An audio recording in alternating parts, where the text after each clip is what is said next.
Hi, my name is Melina Giannini, now Spillman. I just got married.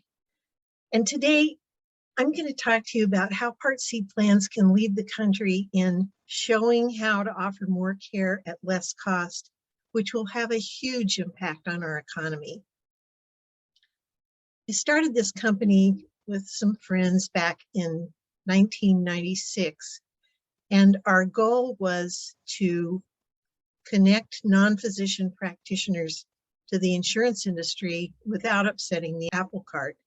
And the reason we found that was important was because a lot of the non-physicians didn't have the tools they needed to file claims to insurance companies. So I want to talk today about the qualified providers in the US who are capable of managing care today, and doctors versus those underutilized providers and challenges with accessing them. And then how we connect providers to payers and how ABC coding solutions can help do all of this. And then we'll end with some contact information so you can get in touch with us. The Bureau of Labor Statistics lists 752,400 doctors in the US currently in practice. There are over 2 million non-physicians currently in practice. So we are relying on physicians to get to those other providers right now. It's not that they're not there, but that's causing bottlenecks in healthcare. And it's also a time where many states have gaps in coverage, and the physician shortages are expected to grow beyond 2030. So if we can solve the problem of getting greater access to non-physicians, we can solve this problem. Here's some examples of states with underserved areas and the practitioners needed in those states. You'll note that California is missing 1,545 primary care practitioners to meet the current need. And Florida has a worse problem than that. So I'm not listing all the states, but you can find this information by going to the Kaiser Foundation primary care shortage areas, and you'll find all of the numbers if you want to research that further. Today, or at least as far as 2019, when the Bureau of Labor Statistics information stops, there were 263,400 providers that were advanced practice nurses, and all of them are able to manage patient care in most states. They do not need physicians to oversee them. There's behavioral health care providers, chiropractors, dietitians and nutritionists, psychologists, physical and occupational therapists, massage therapists, holistic physicians, and many more who are legally authorized to manage patient care without physician oversight throughout the country. So to fill those shortages in primary care, if we start thinking about moving access, direct access to these providers, we could solve that problem of not having enough caregivers in place. Part C plans lead in innovation today because they have authority from the Centers for Medicare and Medicaid Services to do this. And CMS, the acronym for Centers for Medicare and Medicaid Services, is motivating this change. This motivation can positively impact the entire industry, and it is. It's just slow.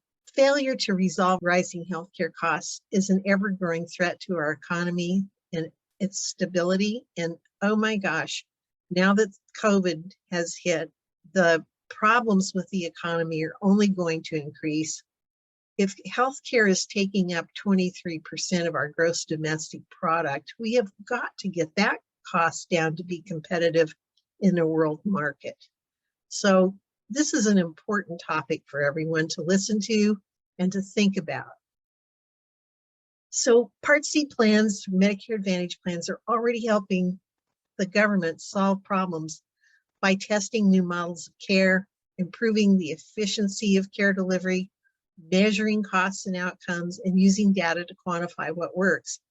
There's a program that's been in place since 2017 where Medicare is giving waivers to states to test these models so that there's no legal barriers to testing what works and what doesn't work.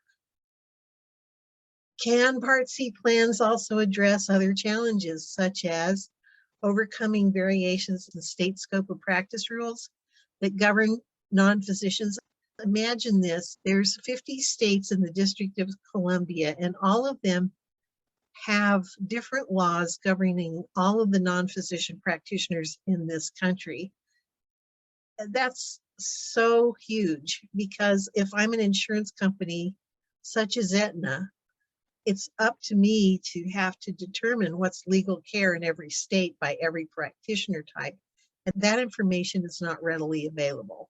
So if we're going to increase access to more caregivers, we have to define training requirements for the new care options, and we also have to be able to negotiate fees with managed care organizations, process claims and payments without having to change the internal infrastructure already in place to do this. Part C plans can identify better solutions if optional services and supplies have codes. The entire healthcare industry is built on diagnostic codes and procedure codes to track what's the problem and what services were used to treat the problem. Relative value units are established for these codes, and they have to be established for new services. The codes in RVUs the codes are used to file claims, and the RVUs are used to negotiate fees and to pay for the claims. So those two things have to be in place.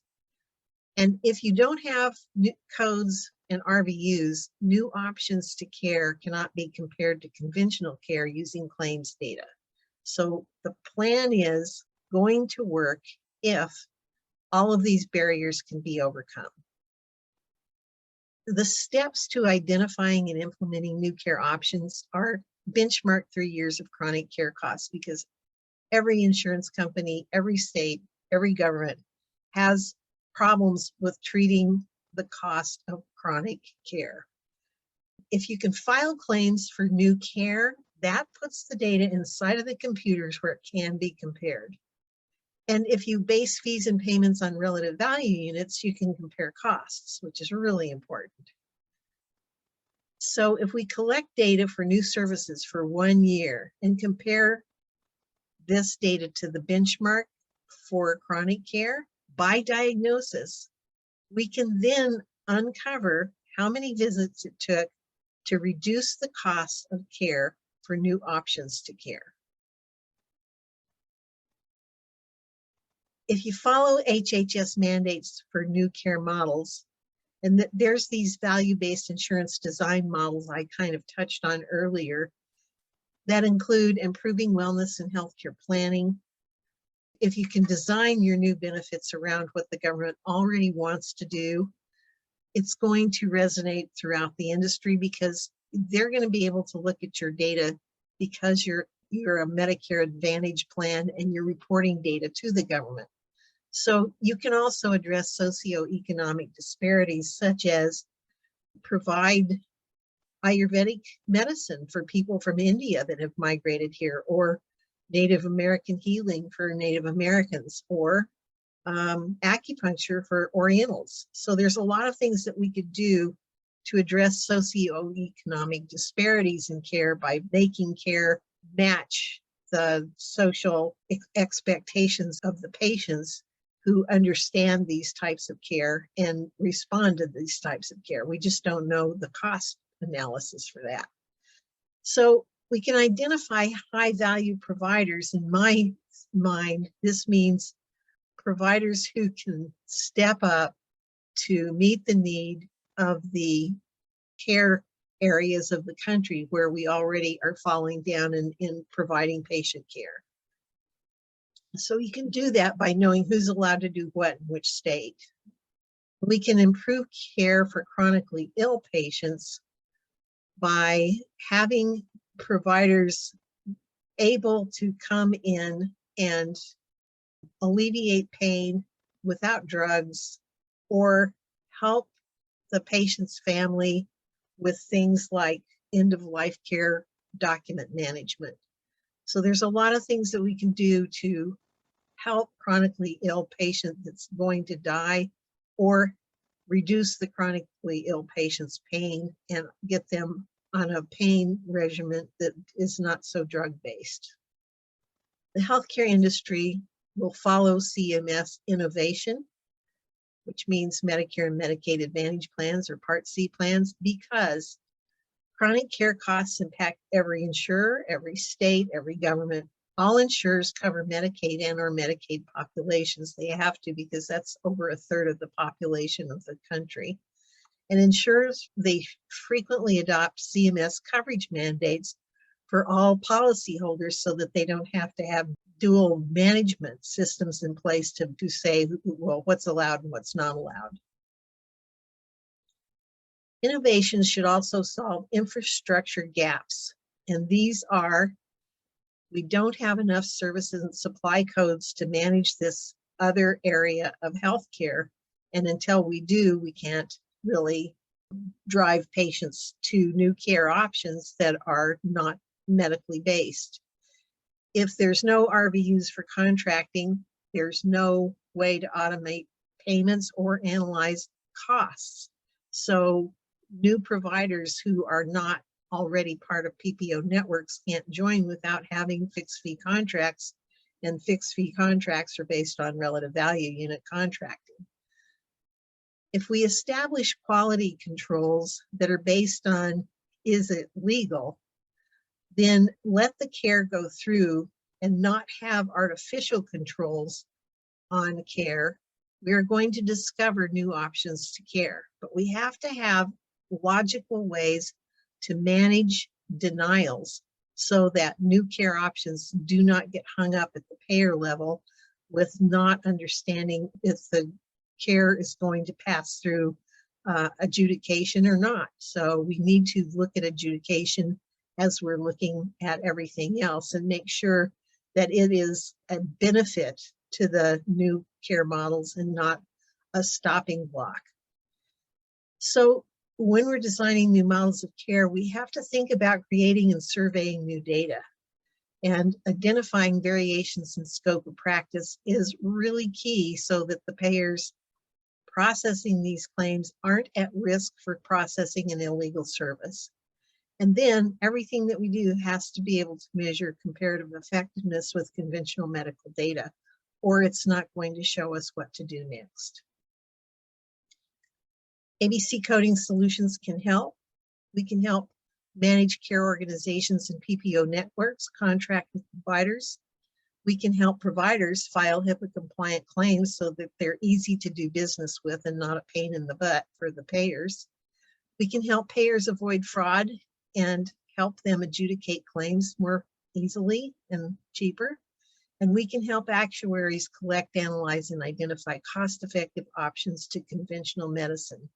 I appreciate your time. I hope that you take this message back to whoever is the decision-making people in your organization and understand that this is one of the most unique ways that there is to overcome obstacles to healthcare costs that there is available. You can get in touch with us or learn more by going to our website. You can contact us for more information by going to our website and filling out a form, or you can schedule a consultation with me. And again, my name is now Spillman. I have everything listed under my former name, so it's melinda.giannini@abccodes.com. Thanks for your time today, and I hope you get in touch with us.